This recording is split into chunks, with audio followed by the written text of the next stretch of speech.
त्याच पद्धतीची मेथीची भाजी खाऊन सुद्धा आपल्याला खूप कंटाळा येतो। चला, आज मी तुमच्यासोबत 4 मेथीच्या वेगवेगळ्या प्रकारच्या भाज्या कशा बनवायच्या हे शेअर करणार आहे। मेथीच्या भाजीचा पहिला प्रकार बघूयात। सगळ्यात आधी पळीभर तेल आपल्याला कढईमध्ये गरम करून घ्यायचंय। तेल चांगलं गरम झालं की यामध्ये आपल्याला ठेचून घेतलेला लसूण घालायचा आहे। तर कुठल्याही पालेभाजीमध्ये, विशेषतः मेथीच्या भाजीमध्ये ना थोडासा लसूण जास्तच घालायचा। लसणामुळे छान फ्लेवर येतो भाजीला। याचबरोबर इथे 3 ते 4 हिरव्या मिरच्या अशा बारीक चिरून घातलेल्या आहेत। तर इथे लसूण आणि मिरची हलक्याशा डार्क रंगावरती परतून झालेली आहे। आता यामध्येच आपल्याला डाळ घालायची। तर इथे मी मुगाची डाळ घेतलेली आहे। नुकतीच ती मी धुवून घेतली। इथं मुगाची डाळ भिजवण्याची गरज नाही, कारण मुगाची डाळ पटकन शिजली जाते। जेव्हा तुम्ही भाजी बनवायला घ्याल त्यावेळेस धुवून ठेवायची आणि फोडणी घालताना यामध्ये ही डाळ घालायची आहे। आता डाळ शिजण्यापुरतं आपल्याला यामध्ये पाणी घालायचंय। तर इथे जवळपास पाऊण वाटी भरून मी पाणी घातलेलं आहे। खूप जास्त सुद्धा पाणी आपल्याला घालायचं नाही। आता हे पाणी चांगलं मिक्स करून झालं की यामध्ये आपल्याला धुवून घेतलेली मेथी घालायची। तर इथे मी मेथी चांगली निवडून घेतली, यानंतर चांगली 3 ते 4 पाण्याने स्वच्छ धुवून घेतलेली आहे। आता मेथी यावरती घातल्यानंतर लगेचच हे मिक्स करायचे नाही। खालची जी डाळ आहे ती आपल्याला थोडी शिजू द्यायची। यासाठी गॅसची फ्लेम संपूर्णपणे लो करायची आणि लो फ्लेमवरती कमीत कमी एक 3 ते 4 मिनिटांसाठी हे अशीच ठेवायचे आहे।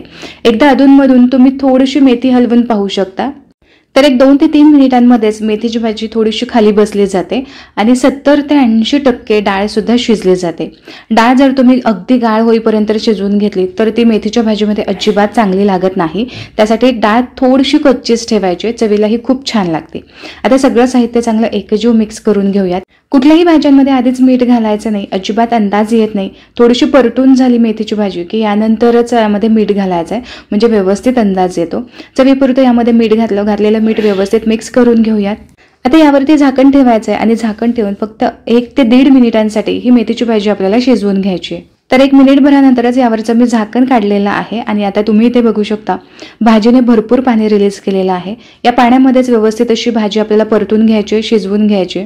तर एक 2 ते 3 मिनिटांपर्यंत हलकंसं यामधलं पाणी आटेपर्यंत ही मेथी चांगली मी परतून घेतली। तर इथे मेथीच्या भाजीचा पहिला प्रकार म्हणजेच डाळ घालून केलेली मेथीची भाजी तयार झाली। आता मेथीच्या भाजीचा दुसरा प्रकार बघूयात। यासाठी पळीभर तेल मी इथं गरम करून घेतलंय। यामध्ये घालूयात चमचाभर जिरे चांगले फुलले गेले की यामध्ये आपल्याला लसूण घालायचा आहे। तर जवळपास 7 ते 8 लसणाच्या पाकळ्या चांगल्या ठेचून घातल्यात। लसूण थोडासा परतून घेतला की यामध्ये आपल्याला कांदा घालायचा आहे। तर एक मीडियम साईजचा कांदा इथे मी बारीक चिरून घेतलाय। तर हे बघा, 1 मिनिटभरामध्येच कांदा चांगला सॉफ्ट झाला की यामध्ये आपल्याला पाव चमचा हळद घालायची, 1 चमचा भरून लाल मिरची पावडर घालायची किंवा लाल मिरची पावडर तुम्ही तुमच्या आवडीप्रमाणे घालू शकता। याचबरोबर इथे मी धने पावडर सुद्धा घातली आहे। घातलेले मसाले हलकेसे परतून घ्यायचे। मसाले परतून झाले की यामध्ये एक मीडियम साईजचा टोमॅटो असं बारीक चिरून घेतलाय, तो घालायचा। टोमॅटो आपल्याला फक्त मिक्स करून घ्यायचा, खूप परतायचा नाही। टोमॅटो हलकासा मिक्स करून झाला की यामध्ये आपल्याला धुवून घेतलेली मेथी घालायची। तर इथे ही मेथी मी हलकीशी जाडसर अशी चिरून घेतली आहे। आता मेथी सुद्धा या मसाल्यांसोबत चांगली परतून घ्यायची। जोपर्यंत मेथी तिचं पाणी रिलीज करत नाही किंवा कमी होत नाही तोपर्यंत ही मेथी चांगली परतून घ्यायची। तर इथे मेथी चांगली सॉफ्ट झाली। आता चवीपुरतं यामध्ये मीठ घालायचंय। घातलेलं मीठ चांगलं मिक्स करून घ्यायचं आणि पुन्हा ही मेथी चांगली पाणी रिलीज होईपर्यंत आपल्याला परतून घ्यायची। आता यामध्ये आपण टोमॅटो घातलेला आहे, मीठ घातलेलं आहे, यामुळे झाकण ठेवून आपल्याला अजिबात ही शिजवून घ्यायची गरज पडत नाही। जे काही टोमॅटोने मेथीने रिलीज केलेलं पाणी आहे यामध्येच आपल्याला लो फ्लेमवरती ही मेथीची भाजी चांगली शिजवून घ्यायची। तर इथे तुम्ही बघू शकता यामधलं जे पाणी आहे ते बऱ्यापैकी आटलेलं आहे आणि मेथी सुद्धा इथे चांगली शिजलेली आहे। आता यामध्येच आपल्याला शेंगदाण्याचा कूट घालायचा आहे। तर जवळपास मोठे 2 चमचे भरून मी इथे शेंगदाण्याचा कूट घातलेला आहे। शेंगदाण्याचा कूट घालणं संपूर्णपणे ऑप्शनल आहे, पण शेंगदाण्याच्या कुटामुळे मस्त ही भाजी तयार होते। ट्राय जरूर करून पहा, एक वेगळा प्रकार आहे। यालाच आपण मसाला मेथी म्हणू शकतो। घातलेल्या शेंगदाण्याचा कूट मिनिटभरासाठी मेथीमध्ये परतून झाला तर तयार झाली मस्त चमचमीत मसाला मेथी। मेथीच्या भाजीचा मस्त झणझणीत असा तिसरा प्रकार बघूयात। आता यासाठी आपल्याला बेसन भाजून घ्यायचंय। तर एक मीडियम साईजची वाटी भरून इथं मी बेसन घेतलेलं आहे। खमंग हे बेसन भाजून घ्यायचंय। मीडियम फ्लेमवरती 3 ते 4 मिनिटांसाठी हे बेसन मी भाजून घेतलेलं आहे। पहिल्यापेक्षा हलकासा रंग याचा डार्क दिसतोय। याचबरोबर हे बेसन सुद्धा मस्त हलकं झालेलं आहे। आता हे बेसन इथं भाजून झालंय, मस्त सुवास येतोय। भाजलेलं हे बेसन काढून घेऊयात। बेसन भाजून झालं. आता याच कढईमध्ये 1.5 पळी भरून मी तर तेल घेतलेलं आहे. तेल थोडंसं जास्त हवं असतं. तेल चांगलं गरम झालं की यामध्ये आपल्याला चमचाभर जिरं घालायचंय.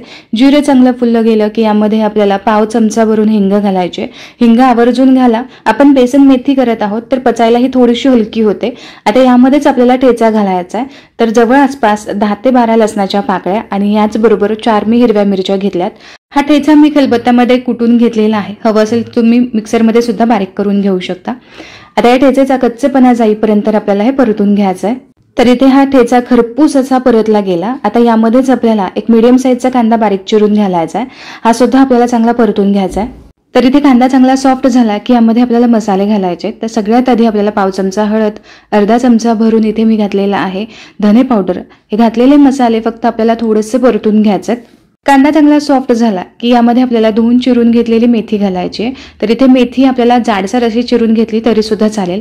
आता मेथी पूर्णपणे कमी होत नाही तोपर्यंत चांगली परतून घ्यायची आणि यानंतर चवीप्रमाणे यामध्ये आपल्याला मीठ घालायचं आहे. घातलेलं मीठ सगळं या भाजीमध्ये चांगलं व्यवस्थित मिक्स करून घ्यायचं आहे आणि मेथी आपल्याला चांगली शिजवून घ्यायची आहे. तर इथे मेथी चांगली शिजली गेली. याचबरोबर यामध्ये भरपूर मॉइश्चर सुद्धा आहे. आता काय करायचंय, आपण जे भाजून ठेवलेलं बेसन आहे ते संपूर्ण बेसन आपल्याला यामध्ये घालायचंय. तर इथे एक जुडी मेथीसाठी बरोबर 1 मीडियम साईजची वाटी भरून मी इथं बेसन घेतलेलं आहे. आता हे सगळं बेसन चांगलं या मेथीमध्ये मिक्स करून घ्यायचं. एक 2 ते 3 मिनिटांसाठी हे बेसन मेथी सोबत मी चांगलं परतून घेतलेलं आहे. पण इथे बेसन भरपूर कोरडं आहे. यासाठी काय करायचं, यावरती थोडेसे पाण्याचे शिंतोडे मारायचे. जर तुम्हाला ही भाजी पातळ करायची असेल तर इथे तुम्ही पाणी वाढवू शकता. पाणी घातल्यानंतर व्यवस्थित असं एकजीव आपल्याला हे परतून घ्यायचंय. जर असं वाटलं की अगदीच खूप कोरडं वाटतंय तर यावेळेस तुम्ही आणखीन थोडेसे पाण्याचे शिंतोडे मारू शकता. तर जवळ आसपास इथे पाव वाटी भरूनच आपल्याला पाणी वापरायचं आहे. यापेक्षा जास्त इथं पाणी वापरण्याची गरज पडत नाही. तर आणखीन 3 ते 4 वेळा यावरती पाण्याचे शिंतोडे मारायचे आहेत आणि यावरती पटकन झाकण ठेवायचंय. लो फ्लेमवरती आपल्याला 1-2 मिनिटांसाठी चांगली वाफ येऊ द्यायची आहे. तर बरोबर 2 मिनिटांनंतर यावरचं झाकण मी काढून घेतलेलं आहे. इथे छान वाफ बसलेली आहे. बेसन सुद्धा चांगलं शिजलेलं आहे. तर तयार झालं मेथीचा तिसरा प्रकार, बेसन पेरून केलेलं मेथीचं पिठलं. आतापर्यंत दाखवलेल्या या तीनही भाज्या डब्यासाठी एकदम झटपट तयार होतात. एक उत्तम पर्याय आहे. आता डबा मी रॅप करण्यासाठी इथे वापरलेला आहे ऑडीचा युनी रॅप, जो रिहिटेबल आहे, नॉनस्टिक आहे, ग्रीस प्रूफ आहे, ओव्हन सेफ आहे. तुम्ही पुन्हा पुन्हा याचा वापर करू शकता आणि विशेष म्हणजे इको फ्रेंडली सुद्धा आहे. जेवढा पेपर तुम्हाला हवा आहे तेवढा यामधून काढून घ्यायचा आणि यामध्ये मस्त चपाती, पोळी किंवा भाकरी रॅप करून ठेवायची. अगदी संध्याकाळपर्यंत ही आहे अशी मऊ राहते. मेथीच्या भाजीचा चौथा आणि सगळ्यात सोपा प्रकार की जो तुम्ही भातासोबत, भाकरीसोबत, चपातीसोबत कसाही तुम्ही खाऊ शकता, डब्याला सुद्धा नेऊ शकता आणि याचबरोबर मस्त चुरून सुद्धा खाऊ शकता. तर इथे मीडियम आकाराची एक जुडी मी घेतली, चांगली साफ करून घेतली, स्वच्छ 3 ते 4 पाण्याने धुवून घेतली आणि यानंतर जाडसर अशी ही चिरून घेतलेली आहे. इथे ही मेथी संपूर्णपणे आपल्याला कुकरच्या भांड्यामध्ये काढून घ्यायची आहे. आता यामध्येच आपल्याला हिरवी मिरची सुद्धा घालायची. तर 2 मोठ्या आकाराच्या हिरव्या मिरच्या मी इथे घेतल्या. सोबतच इथे मी पाव वाटी भरून शेंगदाणे घेतलेत आणि आता याचबरोबर आपल्याला यामध्ये हरभऱ्याची डाळ सुद्धा घालायची. तर ही डाळ मी एक 10 मिनिटांसाठी फक्त भिजवून घेतली. यापेक्षा जास्त तुम्ही भिजवून घेऊ शकता, पटकन ही डाळ शिजली जाईल. आता ही डाळ सुद्धा आपल्याला यामध्येच घालायची. सोबतच आपल्याला एक वाटी भरून बारीक चिरून घेतलेली कोथिंबीर सुद्धा घालायची. या कोथिंबीरीमुळे मस्त भाजीला स्वाद येतो. आता हे सगळं साहित्य थोडंसं मिक्स करून घ्यायचं आणि भाजी शिजण्यापुरतं किंवा जे काही डाळ आहे यामध्ये ती डाळ शिजण्यापुरती आपल्याला यामध्ये पाणी घालायचंय. तर जवळपास 1 ग्लासभर मी यामध्ये पाणी घातलं. आता कुकरचं झाकण लावूयात आणि कुकरच्या आपल्याला 4 शिट्ट्या करून घ्यायच्यात. कुकरच्या 4 शिट्ट्या होऊन कुकर थंड सुद्धा झालाय. झाकण काढून पाहूयात आणि डाळ चेक करूयात. तर इथे तुम्ही बघू शकता मऊसूत अशी डाळ शिजली गेलेली आहे.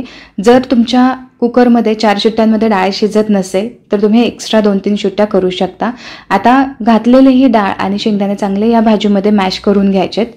तर इथे पावभाजी मॅशर मी हे सगळं मॅश करून घेतलेलं आहे. तुम्ही इथे बघू शकता मस्त अशी गरगटी तयार झाली आहे. आता यानंतर जर तुम्हाला डब्याला द्यायची असेल तर थोडीशी दाटसर ठेवायची. पण भाकरीसोबत तुम्हाला चुरून खायचं असेल किंवा भातासोबत खायचं असेल तर यामध्ये थोडंसं पाणी एक्स्ट्रा वाढवूयात. तर इथे एकूण ग्लासभर मी पाणी वाढवलेलं आहे. तुम्ही तुमच्या अंदाजाप्रमाणे पाणी कमी जास्त करू शकता. आता मस्त खमंग अशी याला फोडणी देऊ. यासाठी मी तर कढईमध्ये पळीभर तेल गरम करून घेतलंय. यामध्ये घालायचं चमचाभर मोहरी, चमचाभर जिरे आणि मोहरी चांगली फुलली गेली की यामध्ये पाव चमचा हिंग घालायचंय आणि याचबरोबर मी इथं लसूण आणि हिरव्या मिरचीचा ठेचा तयार करून घेतला. तर तुम्ही तुमच्या आवडीप्रमाणे इथे मिरची घालू शकता. लसणाचं प्रमाण मात्र थोडंसं जास्त ठेवायचं आहे. लक्षात घ्या की जेव्हा आपण मेथीची भाजी शिजवून घेतली यावेळेस सुद्धा यामध्ये आपण मिरची वापरलेली आहे. त्या अंदाजानुसार तुम्ही ते मिरची घालू शकता. आता घातलेला हा ठेचा चांगला खरपूस रंगावरती आपल्याला परतून घ्यायचा. ठेचा चांगला परतून झाला की पाव चमचा हळद घालायची. याचबरोबर रंग छान यावा यासाठी अर्धा चमचा भरून काश्मीरी लाल मिरची पावडर घातली. घातलेले हे कोरडे मसाले थोडेसे परतून घ्यायचे आणि आता या फोडणीमध्ये मेथीची गरगटी घालायची. चांगली चर्र अशी फोडणी बसायला हवी, तरच तो स्वाद मस्त येतो. चवीपुरतं मीठ घालायचं आहे आणि एक 3 ते 4 मिनिटांसाठी ही भाजी चांगली आपल्याला शिजवून घ्यायची आहे. एक 3 ते 4 मिनिटांसाठी मस्त भाजी इथं मी शिजवून घेतलेली आहे. तुम्ही तुमच्या आवडीप्रमाणे दाटसर किंवा किती पातळ हवी आहे ते ठेवू शकता. तयार झाली मेथीच्या भाजीचा चौथा प्रकार, मस्त खमंग अशी मेथीची गरगटी भाजी.